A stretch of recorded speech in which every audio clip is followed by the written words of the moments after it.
If heaven is real, then so is hell. And if we're going to be honest about life after death, we can't just talk about the joy of eternity. We also have to talk about the warnings.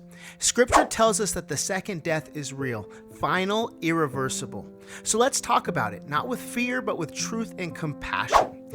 Jesus never avoided the topic of hell. In fact, he spoke about it more than anyone else in Scripture.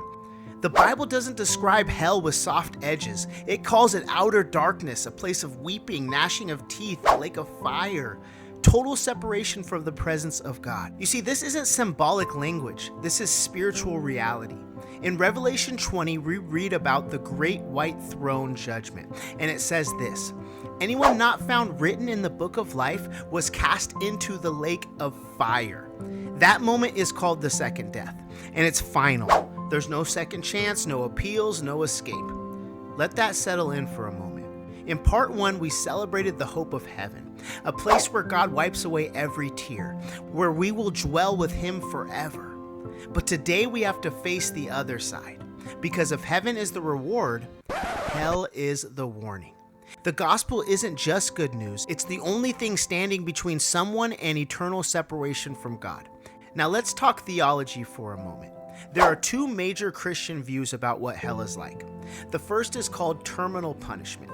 This view says hell is a place where people are punished justly and then they cease to exist.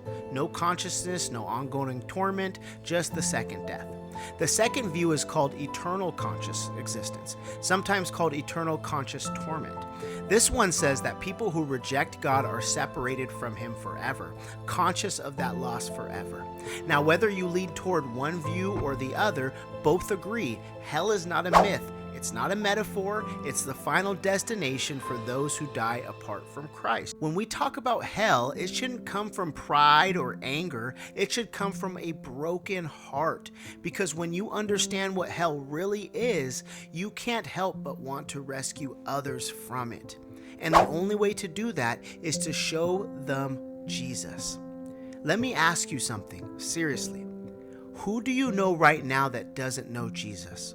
You don't need to be a theologian to make a difference. You just need to be available. Because we're not just talking about theology here. We're talking about real people, real souls, real destinies.